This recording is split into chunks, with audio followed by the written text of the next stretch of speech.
მოგესალმებით ძვირფასო ტელემაყურებლებო, ჩვენ ვართ სტუდიაში გზა გასაყართან. როგორც მოგახსენეთ, ჩვენ გადავწყვიტეთ ციკლი ჩავწეროთ, გადაცემათა ციკლი, სადაც ვისაუბრებთ, შევეცდებით შინაარსი განმარტოთ იმ სიტყვების, რასაც ძალიან ხშირად ვხვდებით ჩვენ. კერძოდ რას ნიშნავს ჩვენთან არის ღმერთი, როგორ გავიაზროთ ეს. და ამ გადაცემათა ციკლს დავარქვით ჩვენ ბიბლიური გზაჯვარედინები. და სწორედ ბიბლიური ყველაზე უფრო მნიშვნელოვანი პიროვნებების ცხოვრებიდან გვინდა ავიღოთ და გავაანალიზოთ მნიშვნელოვანი მათი გადაწყვეტილებები, რომელიც უკავშირდება საფრთხო გზის არჩევას, ან პირიქით შეცდომას და ცოდვაში გადახვევას. მოგახსენეთ, რომ ამ გადაცემათა ციკლს ჩავწერთ თეოლოგ გიორგი გვასალიასთან ერთად, დღეს სტუმრად არის ჩვენთან. დიდი მადლობა ბატონ გიორგი მობრძანებისათვის. ჩვენ წინა გადაცემაში ვისაუბრეთ ადამიანის შესახებ, ადამიანის სამი არჩევანი გამოვყავით, სამი გზაჯვარედინი და თქვენ თქვით, რომ მესამე პირველი არჩევანი მან გააკეთა ღვთისათნოებების დღეს ასე ვამბობთ ღვთისათნოებების საკუთარ თავში დაუნჯება, სრულყოფილებისაკენ სვლა, ღვთისნების გატარება თავის ცხოვრებაში. შემდგომ იყო ადამიანისათვის შეთავაზება მისი ცოლისაგან, ევასგან და აქ მან გააკეთა არჩევანი, რომელიც ღვთისგანგებულებას, ღვთისნებას არ ეთანადებოდა და ბოლოს ჰქონდა მას არჩევანი შეენანებინა ეს ყველაფერი. და კვლავ მიბრუნებოდა იმ პირველ არჩევანს და სინანულით დამდგარიყო კვლავ ღვთისნების აღსრულების გზაზე და მან ეს არ გააკეთა. თქვენ წინა გადაცემაში თქვით, რომ ამისათვის არ იყო საკმარისი ადამიანის ძალები და აი ამ შეცდომას, რაც მან დაუშვა, შემდგომში წმინდა სისხლით გამოისყიდებოდა. და ალბათ ეხლა ბუნებრივი არის ჩვენ გავაგრძელოთ ადამი და ევას შემდეგ და აბელის და კაენის შესახებ ვისაუბროთ და იქ გამოვარჩიოთ მსგავსი რამ არჩევანი და მსგავსი რამ გზაჯვარედინები ვნახოთ. გზაჯვარედინები ვნახოთ და აქცენტები ამაზე დავსვათ. მოგესალმებით. დავაგრძელოთ მართლა ამ გზაჯვარედინებზე სიარული და ბიბლია გვიყვება ბიბლია იწყებს საუბარს კაცობრიობის ისტორიის შესახებ, რომელიც გრძელდება 60-ის მიღმა. შეეძინებათ შვილები ადამს და ევას, კაინი და აბელი, ესე ქვიათ მათ. და წმინდა წერილი გვეუბნება, რომ კაინი არის მიწის მუშაკი, ხოლო აბელი არის მწყემსი. კაინის მიწის მუშაკობა და აბელის მწყემსობა ორივე მისაღებია და არაფერია აქ არც მეუღებელი და არც გაუგებარი. მაგრამ ხანაა პრეისტორიული და ზოგადად მეცნიერებად თან ხვდება, რომ ეს პრეისტორიულ ეპოქაზე საუბრობ, მაშინ ის წყარო, რომელიც წყაროც ამ იმაზე გესაუბრება, ამ პერიოდზე გესაუბრება, მეტწილად სიმბოლოებითაა დატვირთული და ეს სიმბოლოებით უნდა ასე ვთქვათ, გავიკვლიოთ გზა აი ამ ვითარების გასაცნობად. თვითონ სახელი კაენი ნიშნავს საკუთრებას და სახელდებაც აქედან მოდის, რომ კაცი შემეძინაო, მე უფლისაგან ამბობს ევა და უწოდებენ კაენს. კაენი უფროსია, პირველი შეეძინათ კაენი და სწორედ ეს ეგონათ.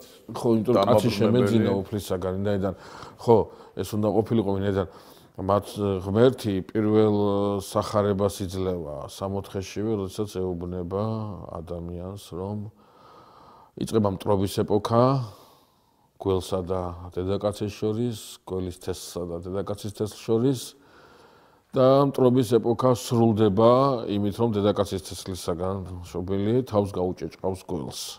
და ეგონათ, რომ ეს არის კაენი. ხო, იმიტომ რომ ხო, თან აქ ერთი დეტალია ძალიან საინტერესო, რომელსაც დავაკონკრეტოთ ეს მამანდრე, იმიტომ რომ ეს პირველ სახარება, რომელსაც ჩვენ ვისმენთ ბიბლიის ფურცლებზე, აქ არ სრულდება კიდევ ერთი დათქმა აქვს ამ თავის გაჭეჭყვას, რომ გველი ქუსლს დაუგესლავს მას. ეს ნიშნავს ეს.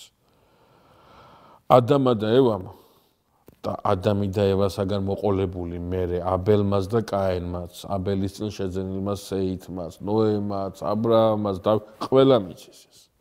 მათ შორის იმ საზოგადოება, რომელიც ჯვარს აცრობს იესო ნაზარეველს და ტარიქს კლავს, საპასექო ტარიქს კლავს. ყველამ იცის ეს, რომ გველის თავის გაჭეჭყვა რაღაცა სისხლის დაღვრას დაუკავშირდება. ეს არ იქნება უმტკივნეულო. ეს არ იქნება რაღაცა ისეთი ოკულტური. არა. უნდა დაიღვაროს სისხლი. ამიტომაც 64-დან როდესაც გამოდის ადამიანი, 64-სეულ მახსოვრობასთან ერთად მოაქვს ხსოვნა სისხლისა. სისხლისა, რომელმაც გველს თავი უნდა გაუჭეჭყოს. სისხლისა, რომლის შედეგადაც ეს მტრობა უნდა დასრულდეს გამარჯვებით. გამარჯვებით იმ დაცემული ადამიანისა, რომელიც აი ახლა ასე მძიმე მდგომარეობაში. ამიტომაც ჩვენ ყურადღებას ვაქცევთ იმას, რომ ეს ამბავი, ეს პირველ სახარება მოისმინა არა მარტო ადამად და ევამ, არამედ მოისმინა გველმაც. ისიც ელოდება. ძალიან მნიშვნელოვანია, ნედან მთელი ძველი აღთმის ეპოქა და მე მაცხოვარი მთელი თავის განმარტებებში, თავის საუბრებში ძალიან ხშირად იხსენებს ძველ აღთქმისეულ ეპიზოდებს და წინასწარმეტყველებებს. ეს არის მოლოდინი, სწორედ გველის თავის გაჭეჭყვისა, ძიება იმ სისხლისა, იმ დაგესლილი ქუსლისა, მესიისა, რომელმაც ეს ყველაფერი დაასრულოს. რატომ ამბობ ახლა ამას მე? როდესაც ამბობს დედაკაცი, რომ კაცი შეეძინა უფლისაგან, შეძენა საკუთრებას, კაინს დაარქმევს მას. ამით ხაზს უსვავს რაღაცა ძალიან მნიშვნელოვანს. რომ ეს მე კი არ გამიჩნდა ეშვილი, არა ღმერთმა მომცა ეშვილი. მისი მოცემულია. დედაკაცისაგან არის იშობილი. და შესაბამისად ჩდება იდეა იმასთან დაკავშირებით, რომ კაინი არის სწორედ ის, რომელიც აი ამ საკუთრებას უკან დაუბრუნებს ადამიანს. 64-ს. იმავდროულად ჩდება მეორე შვილი, რომელსაც ქვია ამაოება, აბელი. ეს სახელი აბელი ქროლვასაც ნიშნავს, აი რაღაცა შევაერთოთ, აი რაღაცა რო არის დახვევებული და ხალი დაუბედავს და გახვეტავს და აღარაფერი აღარ დარჩება. ამით საეკლესიო ლიტერატურაში გამოთქმულია აზრი, რომ ადამმა და ევამ გამოხატეს თავიანთი იმედგაცრუება კაინთან დაკავშირებით და არა მარტო კაინთან დაკავშირებით, არამედ მოლოდინთან დაკავშირებით, იმ მოლოდინთან დაკავშირებით, რომელიც თავის შვილებთან მიმართებაში შეიძლება მათ ქონოდათ. ეს ამაოება იყო, ეს აბელია ეს ყველაფერი. როდესაც ადამიანი ცოდვით დაეცა, დედაკაცი იძენს საკუთარ სახელს. დედაკაცს საკუთარი სახელი არ აქვს ცოდვით დაცემამდე. ის საკუთარი სახელით იტვირთება ცოდვით დაცემის შემდგომ სწორედ. და მოდით შევხედოთ ერთი ახლა ზოგადად ჩვენ გვახასიათებს, ხო, ადამიანი რაღაცას რო გააკეთებს. მიმართავთ ხოლმე არა საკუთარი სახელით, არამედ იმ ტერმინით, რომელიც გამოხატავს იმ თვისებებს, რათვისებებითაც ის ამ საქმიანობით გამოიჩინა თავი. მაგალითად, სიტყვაზე ვთქვათ, ვიღაცამ რაღაცა როგორი კეთილი ხარ, ხო? კი არ ვეტყვით ამას, ხო? ვეტყვით რაღაცა ის სიტყვაზე ვთქვათ, ვიღაცამ რაღაცა დააშალა, ხო? შეპირუტყო, იმიტომ რომ იმის სახელია პირუტყვი, არა, პირუტყვით მოიქცა. ხო? ჩემო სიხარულო, ხო, ვეტყვით, იმიტომ რომ არა სიხარულია მის სახელი, არა, მოგანიჭა სიხარული და სიხარული უწოდე. ხო? აი ახლა მამაკაცმა შეხედა დედაკაცს. მამაკაცმა შეხედა დედაკაცს და რაღაცა მისი საქციელიდან, მისი ქმედებიდან, იმ შედეგებიდან გამომდინარე, რაც მიიღო დედაკაცისაგან, რაღაცა უნდა დაარქვა სამქალს. უნდა დაარქვა ჭირი, სიკვდილი, რაღაცა ხო ტკივილი. არა, უწოდებს სიცოცხლეს. ის აიდანაც შემოვიდა სიკვდილი, არა იმას დაარქვას სწორედ სიცოცხლეს, ვინაიდან იქ ადამი განჭრեց, რომ დედაკაცისაგან მოდის სწორედ ვიღაცა ისეთი, რომელიც არა სიკვდილს შემოიტანს, არამედ სიცოცხლეს შემოიტანს ქვეყნად. მოდი უფრო მივახლოვდეთ ჩვენ თხრობას ადამის და აბელის და კაინის არჩევანზე. ხო, ამიტომ ამბობდი მამანდრია, რომ როდესაც აი ამ იმედს გამოხატავს ადამი, ამ წინასწარმეტყველებს, ამ წინასწარმეტყველების რეალიზება კაინი გონიათ, აბელის სახელის დარქმევა მათ უკვე ჩვენთვის უკვე გასაგებს ხდის, რომ ისინი უკვე მიხვდნენ რომ ეს არ არის ეს არ არის ის ხარ რა თხრობას გვთავაზობს წმინდა წერილი რა გზაჯვარედინებზე გადიან აბელი და ანუ მათ იფიქრეს რომ კაენი არის მაცხოვარი საქმეზე კაენი რადგან თავმავალი შეგიყვანს დაგიბრუნებს და დათრგუნავს გველს გაუჭეჭყავს თავს და აი შეეძინათ და იფიქრეს ეს არის მაგრამ აღმოჩნდა რომ ეს არ არის და აი კაენი არის სწორედ პირველი ნიმუში ანტიქრისტეს სოციალისტური утоპიის მისი კაენიტების სექტის სწავლებას რო გადახედავს ყველაფერი უკუღმა აქვს კაენიდან მოყოლებული საინტერესოა ძალიან ყველაფერი უკუღმა აქვს და იუდამდე ჩამოდიან და იუდა არის დადებითი პერსონაჟი ხო და რატო იმიტომ რომ ახლა აი რას ვიდა აი კაენი მოდი ჩვენი გადაცემა გამომდინარე ახლა თავარს მივხვდეთ ყველასგან კაენისა და აბელის საჭვარედინები შეგდებულად გვეუბნება მასწავლებელი მიწის მუშაკია და ეს წევსი ახლა ჩვენ რასაც ვიტყვით მარტო კაენს ეხება ზოგადად მიწის მუშაკობას არ ეხება არავითარ შემთხვევაში მე ისააკი აკეთე მიწის მუშაკი და ისააკს ამას ვერ განუკვეთა ზოგადად პრეისტორიული ხანაა და ამ სიმბოლოებით რო ვიხმძღვანებთ კაენი ამუშავებს იმ მიწას რომელი მიწას დაწყევლა ღმერთმა კაენს აქვს სრულიად გააზრებული რომ ადამიანი არის ხატი ღვთისა და ეს ყველაფერი ღმერთმა მისცა მას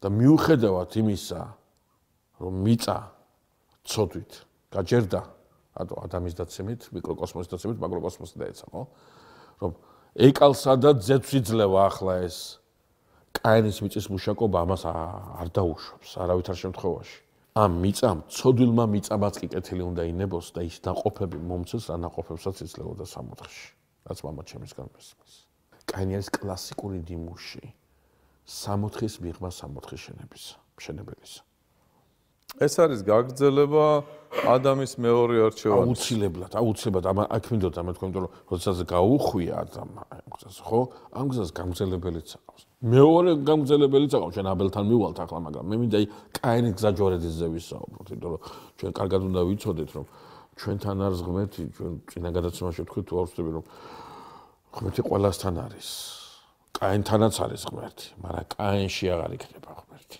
აი ამბობენ საეკლესიო მწერლები ასეთ რამეს რომ არ არსებობს ადგილი სადაც ღმერთი არ არის ერთადერთი შეიძლება ადამიანის გულში არ იყოს ღმერთი რომელმაც არ შეუშვა ღმერთი არ დაუთმო ადგილი თავის გულში და ნუ ღმერთი არ ძალმომრეობს გასაგებია ხო და აი საქმეც ეს აი კაენი გზაჯვარედინი ამას გულისხმობს მამანდრია სწორედ რომ კაენი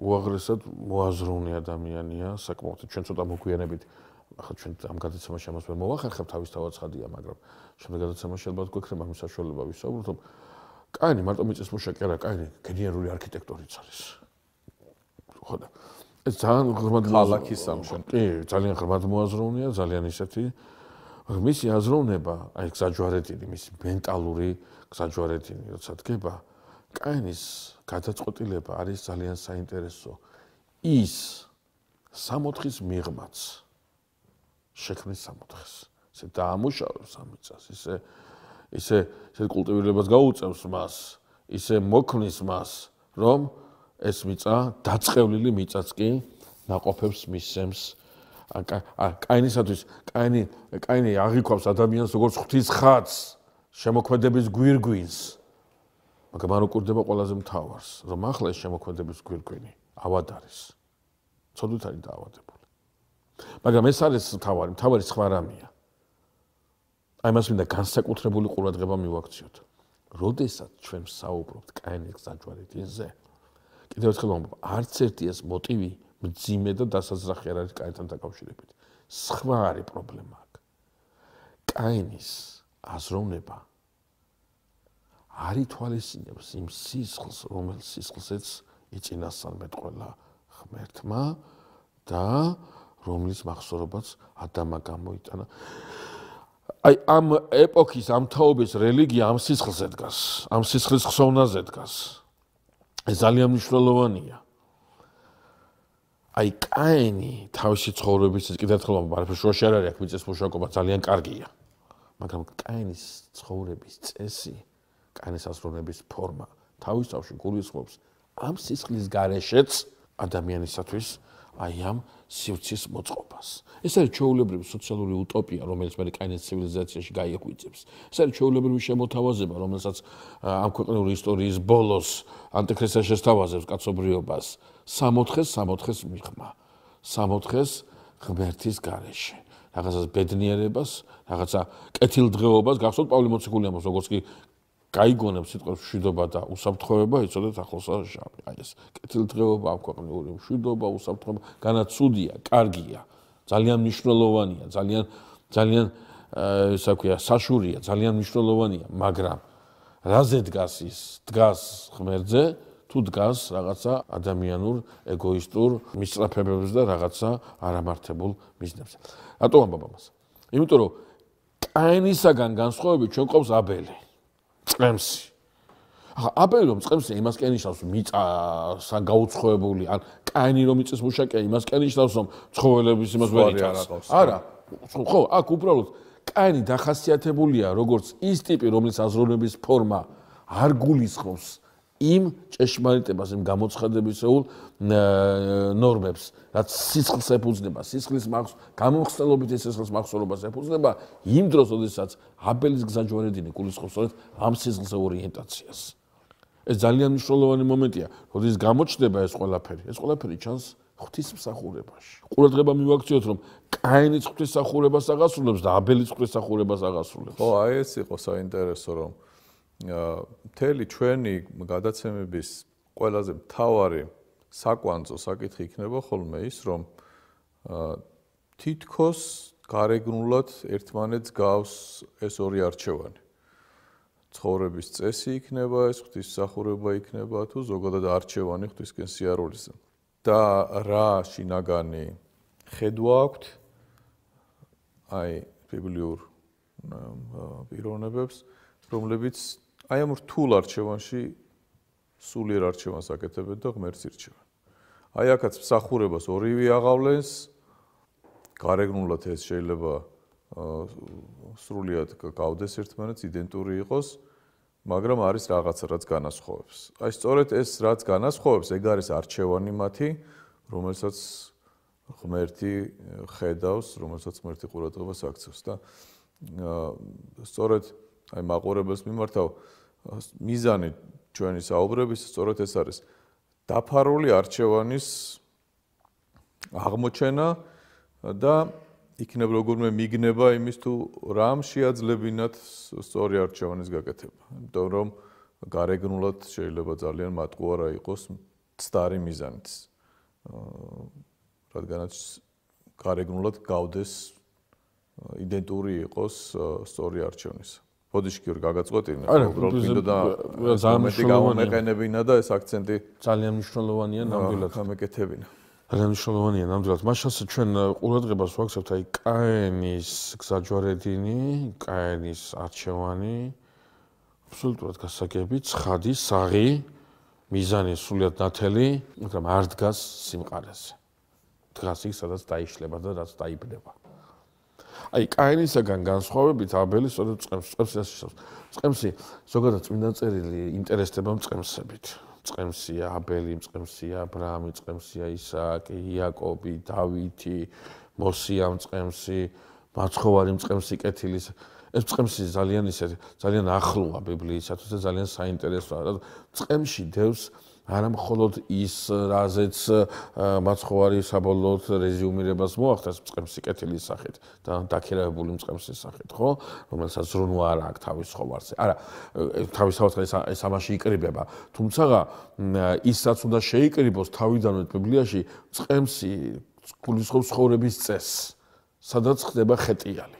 ეს არის სიმბოლო გონების ახეტიალების, აზრის ახეტიალების ტერმინი ხეტიალი სულთა ბიბლიური ტერმინია და არაფერი არის ამაში მიუღებელი. ეს არის აი აბრაამი იყენებს ამ იმას, როდესაც ღმერთმა ამახეტიალა მამა ჩემის სახლიდან, ეს სულთა ბიბლიური ტერმინია. და წემსში იგულისხმება მოხეტიალი, გონებით მოხეტიალი, ახეტიალებული, რომელიც ეძებს, ასეძებს აბელი, რას ეძებს. ეძებს იმას, რასაც ეძებს კაინი. აბელს ისააკ მოსმენილი, რაც აქ მოსმენილი აქვს კაინს. ვისგან? ორივეს ერთი და იგივე იმისგან, მამამისისგან. ამბავი სამოთხის შესახებ, ამბავი ცოდვით დაცემის შესახებ, ამბავი გამოცხადების შესახებ. უწყება რომ ამ გველს თავი გაეჭეჭყება აუცილებლად და სისხლი დაიღურება ამისათვის. მაგრამ კაენს აქედან აღებული აქვს ამბავი 64-ის შესახებ. იმიტომ რომ თუნდაც აბელს აქედან აღებული აქვს ამბავი სისხლის ზღვრის შესახებ, ადამიანის ცოდვით გამოხსნის შესახებ. კაენს აინტერესებს რაღაცა ის მიწიერი, რაღაცა ის ტკბობა, ის რაღაცა ნეტარება, რომელიც დაკარგა ადამიანმა, იმიტომ რომ აბელს აინტერესებს გამომხსნელი. ის ვინც გამოიხსნის აქედან. აინტერესებს რაღაცა მეტი, ვიდრე ხორციელი, ვიდრე რაღაცა დასაბრუნებელი. აინტერესებს არა ის, რაც დაბრუნდება, არამედ ის, როგორ დაბრუნდება.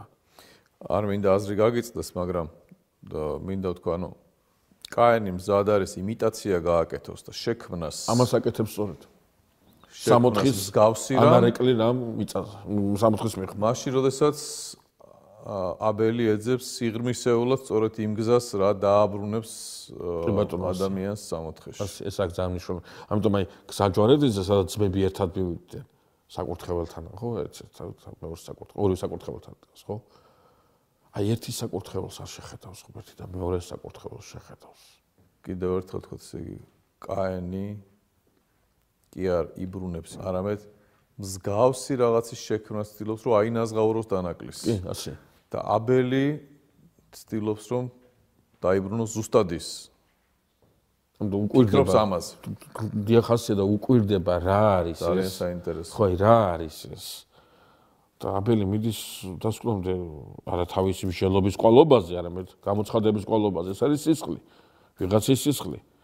და რას ნიშნავს, რომ სისხლის ღრამ უნდა მოკლას მტრობა და კვლავ ადამიანს როგორ შეიძლება სიკვდილით უკვდავების დაბრუნება?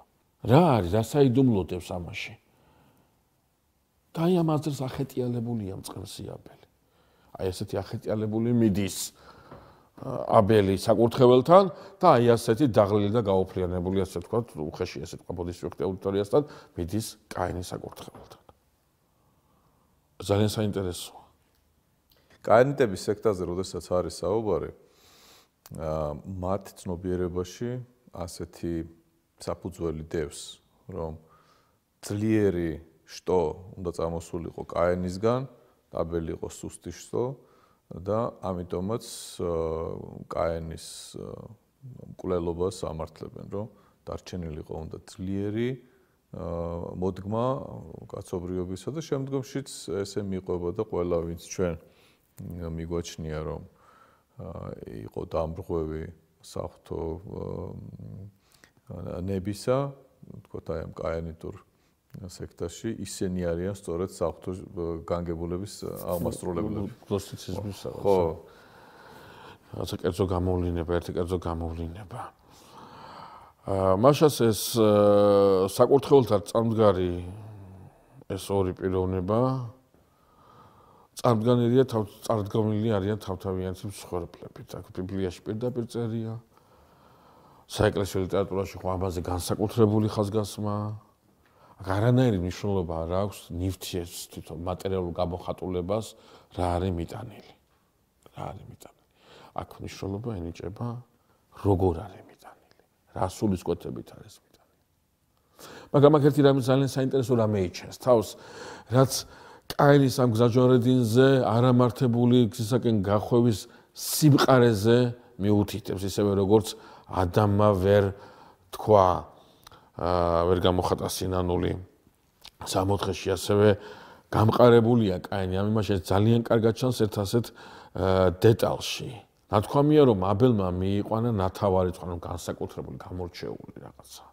და კაენთან დაკავშირებით არაფერი მსგავსი არ არის, ანუ კაენს რაც ხელში მოხვდა, ის მიიტანა. ხო შეიძლება კაენი ფიქრობდეს ასე. რაში ჭირდება ღმერთს საღი პროდუქტი?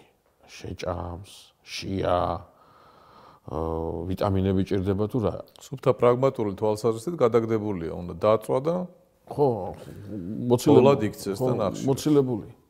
აი, რო დაუკვირდეთ მასთან, რაში ჭირდება ღმერთს? იქ ქვაზე, ლოძზე, საღი პროდუქტი იდება თუ სიტყვაზე ვთქვათ, კვახი. რაც არ გჭირდება. რაც არ გჭირდება. მაგრამ ნახეთ რა არის საინტერესო. ნახეთ რა არის მნიშვნელოვანი. მნიშვნელოვანი გახლავთ ის, რომ თვითონ ღვთისმსახურების იდეა არ გულისხმობს იმას, რომ ღმერთს ამეჭირდება. სწორედ ამაზე და ღვთისმსახურება. ღვთისმსახურება ჭირდება ადამიანს და არა ღმერთს. ეს ძალიან მნიშვნელოვანია. რატო ამბობ, თორე ამ გზაჯვარედინზე ახლა სადაც გაუხვევს კაინი. ამ გზაჯვარედინს აქვს ერთი ასეთი ნიშნული. ეს მიმართულებებს უაჩვენებს, ხო? და ამ ნიშნულზე აი ამ კაინის მენტალობის ენით იქნება, მენტალური ენით იქნება წარწერილი, რომ აი აქეთკენ არის კეფთაყვანესება. თითქოს მე გზაჯვარედინზე გაუხვევს აბელი და ის ნიშნული არის, აქეთკენ არის ღვთისმსახურება, იქ დაიღურება სისხლი სწორედ. რატო ამბობ ამას მე? ღმერთი, როდესაც მსახურებისკენ მოუწოდებს ადამიანს, ამ მსახურებაში მისი საჭიროება არ არის, ეს ჭირდება ადამიანს. ადამიანი ღმერთს მოემსახურება თუ არ მოემსახურება, ღმერთი მაინც არსებობს. ღმერთი მაინც მოქმედებს. ამ მსახურებით ღმერთს არაფერი ემატება, არც უმსახურებით აკლდება მას რამე. არა, ეს მსახურება არის განკუთვნილი ადამიანისათვის, მაგრამ კერპს მსახურება ჭირდება. თუ კი კერპს არ ემსახურებ, ის იკარგება, ავიწყდებათ. კერპი მოითხოვს, კერპის არსებობისათვის მნიშვნელოვანია მსახურება. ანუ კერპსახურება არის სწორედ ის, რაც ადამიანს აზიანებს, ხოლო ღვთისმსახურება არის ის, რაც ადამიანს სულიერად აღაშენებს. რატო? იმიტომ რომ იქ კერპი ამ შემთხვევაში ქვა და რამე ის რა ქვია გამოსახულება აზიანებს ამას კერპს, არა, კერპთაყვანისი, კერპსახურებითი აზროვნება აზიანებს ადამიანს. საშინელ შედეგებამდე მიყავს ის. საზოგადოება, რომელიც კერპთაყვანისმცემელია, საშინელ შედეგებამდე მიდის. არ აქვს მნიშვნელობა კერპი ვინ არის. კერპი რა არის. ყველაფერი რაც ღმერთის იდეას ჩაანაცვლებს, კერპია უკვე. ჩვენ ბიბლიაში გვაქვს საოცარი მაგალითი, როდესაც შეიძლება სიწმინდეც კი გააკერპონ. უთითესი სიწმინდე გააკერპონ და ის სიწმინდისაგან დაცალოს ღმერთმა და უბრალოდ ალბათ ერთი ცალკე გადაცემის გაკეთება შეიძლება ამაზე, შეიძლება თუ არა ქრისტიანული ღვთისმსახურება იქცეს წარმართულ კერპსახურებას. ხო, ეს ძალიან მნიშვნელოვანი თემაა, იმიტომ რომ ჩვენ ბიბლიაში გვაქვს ამას, სადესაც შენთვის თვითონ უკვე რიტუალები ხდება ღმერთი. და ღმერთი აღარ არის ღმერთი. და აი აქ ჩვენ თუ ნახავთ აბელის და კაინის მსახურებას, გარეგნულად ერთნაირია. საქმეც არის კაინის რიტუალურად ერთნაირია. საქმეც კაინისათვის თავარი არის რაღაც ახლა გააკეთოს, რაღაცა ქვაზე მოყაროს და აი ეს რიტუალი აღასრულოს. იმდენს, როდესაც აბელისათვის ყველაფერია, ის მთელი ცხოვრება აზროვნების ცენტრია. ღვთისმსახურება, რომელსაც ის ახლა აღასრულებს. და დაკლას საკლავი სისხლი დაიღვაროს და ეს არის სიმბოლო იმ სისხლისა, რომელზეც აბელი ფიქრობს. თავის თავაცხადია შეუძლია კაინსაც დაკლას ის, კაინს შეუძლია არ დაკლას. ეფრემასონი პირდაპირ ამბობს, ბიბლიაში პირდაპირ წერია. რა მიიტანა კაინმა, კი არა, როგორ მიიტანა კაინმა, რა მენტალობა აქვს, რა აზროვნება აქვს, რა სულისკვეთება აქვს, ამას აქვს მნიშვნელობა. ამიტომაც წერია ბიბლიაში, რომ მოხედა ღმერთმა აბელსა და მის სხვებს. ხოლო კაინსა, ანუ აბელის სხვებს კი არ მოხედა, არა, აბელის სხვეპლი არის ის, რითაც ღმერთმა მოხედა აბელს. აბელთან მოხედვა აქვს მნიშვნელოვანი. და კაინის სხვეპლი არის ის, რითაც ღმერთმა არ მოხედა კაინს. კაინს არ მოხედა ესაა მნიშვნელოვანი. ამიტომ ჩვენ ასეთ მნიშვნელოვან ამას ვაქცევთ ყურადღებას, რომ თავარი აი იპოვა, თავარი რაც იყო აბელისათვის ამ გზაჯვარედინზე იყო ის, რაც თქვა ღმერთმა. და კაინისათვის ამ გზაჯვარედინზე თავარი იყო ის, რისი მოპოვებაც უნდა ადამიანს. კაინი და აბელი ხილულად მიდიან ერთ და იგივე ადგილზე, ასრულებენ რიტუალს ერთ და იგივეს, მაგრამ გზაჯვარედინი, არჩევანი აბელისა სხვა არის, კაინისა სხვა არის. ხილულად ეს არ ჩანს. აი ეს არის მთავარი აქცენტი აქ გასაკეთებელი, რომ ორივეს ქონდა არჩევანი. იმ დღეს წასულიყვნენ მარჯვნივ თუ მარცხნივ, მსახურებაზე თუ საშრომელად და ხილულად გააკეთეს ერთ და იგივე არჩევანი. ორივემ გაუხვია სამსხვერპლოსკენ. მაგრამ იქ მისულებს სულიერი არჩევანი აქვს სხვადასხვა გაკეთებული. ერთი ეძებს ზუსტად იმას, რაც ღვთისგან არის და მეორე ამბობს, რომ ამას შექმნის თვითონაც იმიტაციას, მსგავსებას და რაც დაკარგა, აინაზღაურებს თავისი შრომით, თავისი შესაძლებლობებით გონებრივი რაციონალური შესაძლებლობებით და არა იმის ძებნით, რაც ღმერთმა განუკუთვნა კაცობრიობას. კი, ეს ნამდვილად ასეა.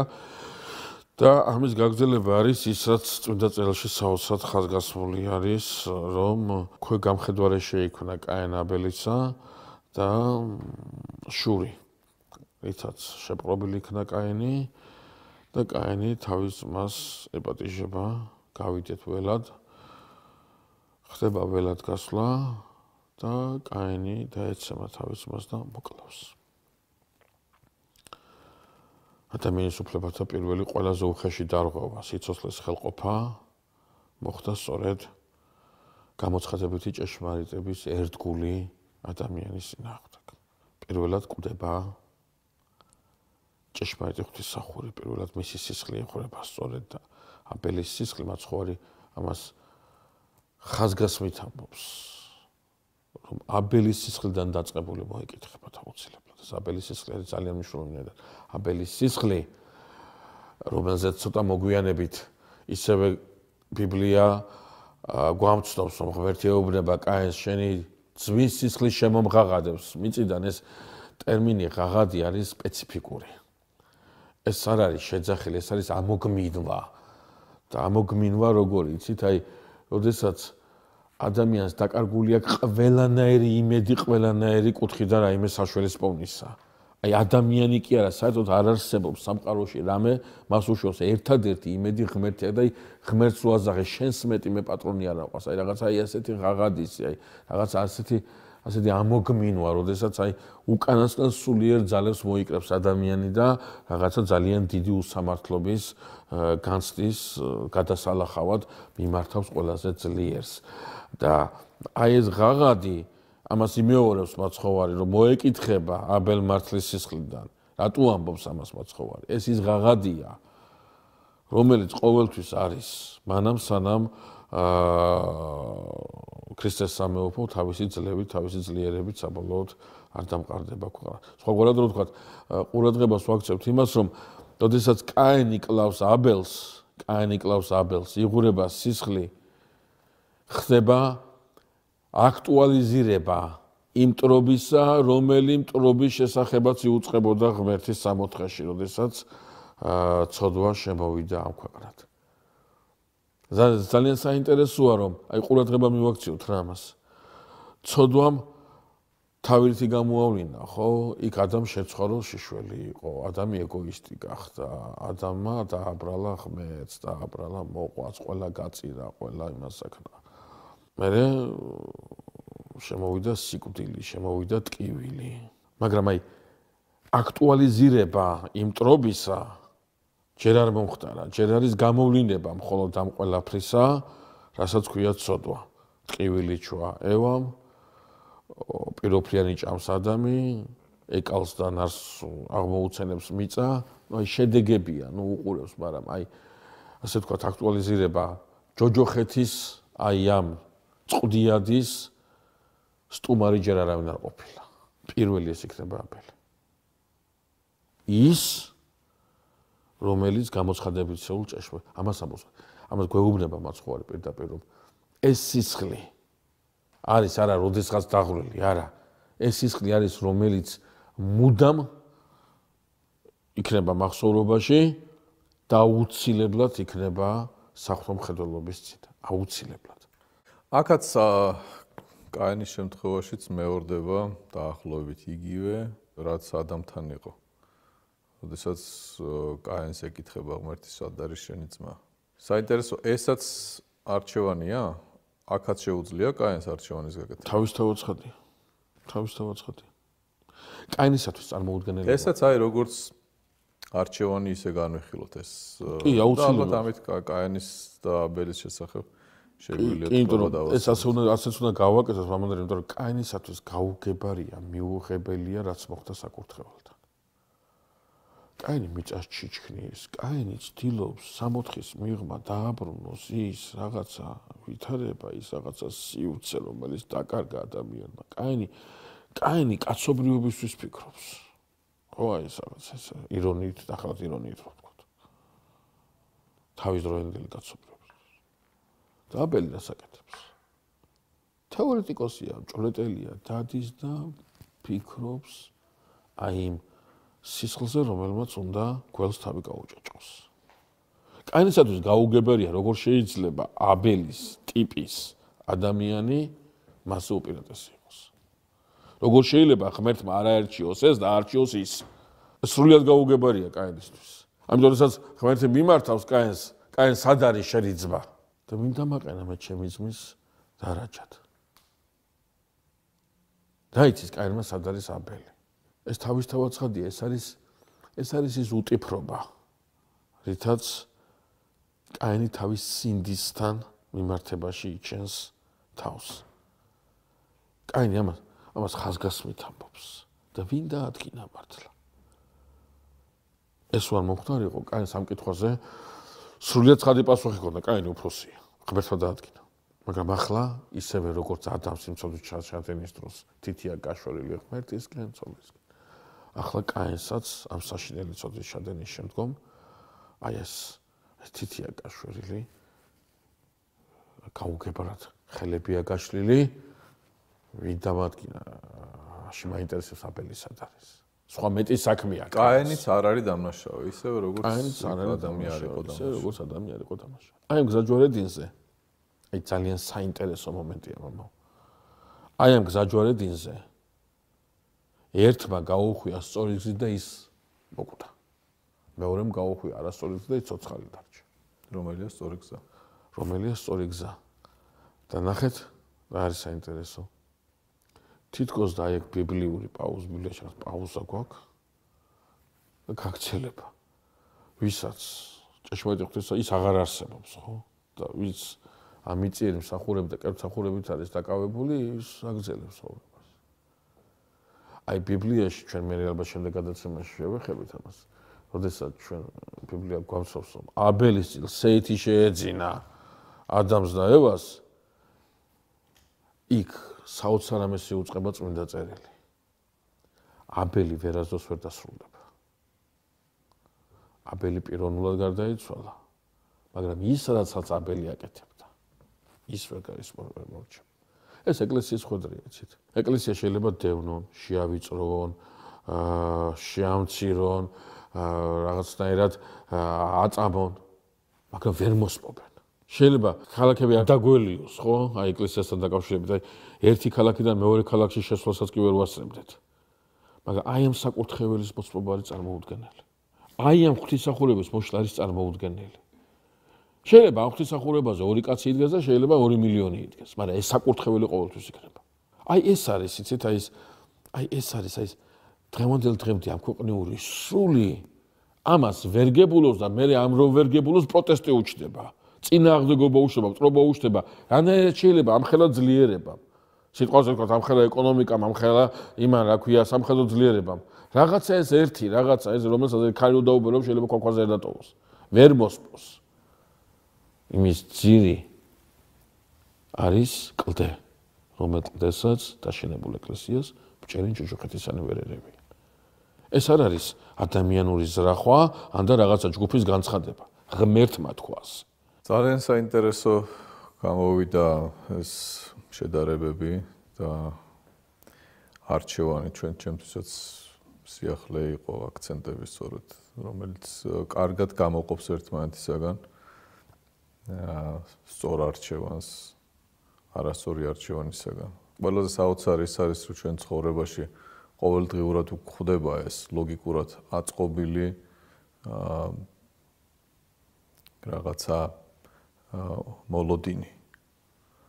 მოლოდინი, რომელმაც თითქოს უნდა ჩაანაცვლოს ყველაზე საუკეთესო, რაც ადამიანისთვის არის განკუთვნილი და ძალიან ხშირად სწორედ ეს არასწორი არჩევანი ადამიანს ჩამოაშორებს ხოლმე იმისგან, რაც მისთვის არის ყველაზე უფრო მნიშვნელოვანი. ღმერთთან ერთობა და ღმერთთან ერთად საქმის კეთება, ღმერთთან ერთად ქმედება და თავისი ცხოვრების გაზომვა, თავისი ცხოვრების ნაბიჯების გაზომვა, სწორია თუ არა, სწორედ იმით, რაც ღვთისაგან არის მოცემული. დიდი მადლობა საუბრისთვის. მადლობა მოწვევისთვის. გიორგი, ჩვენ წინ გვაქვს კიდევ ბევრი თემა, რომელიც დაგვაბრუნებს ისევ აი ამ საკითხებზე. მაყურებელს დავემშვიდობები, გეტყვით, რომ ჩვენ დღეს აბელის და კაენის არჩევანის ფონზე შევეცადეთ გვესაუბროთ თემაზე, როდესაც მიზანი ძალიან გავს ყველაზე უფრო უმთავრეს მიზანს, რასაც ადამიანი უნდა ესწრაფოდეს ღმერთთან შეერთებისას. ოღონდ თუ ხდება ისე, რომ ღვთისგანგებულებით არ მოქმედებს ადამიანი, შეიძლება იყოს ძალიან მატყუარა. მიზანი შექმნილი ხელოვნურად, რომელიც ძალიან გავს იმ მიზანს, რასაც საითქენაც ღმერთი მოგვიწოდებს, სჭირდება ძალიან ღრმა გააზრება და სულიერი ხედვა, რომ ადამიანი სწორად მოქმედებდეს და ღვთისაგან განკუთვნილ გზაზე მიდიოდეს. დაგემშვიდობებით, კარგად ბრძანდებოდეთ მომავალ შეხვედრამდე.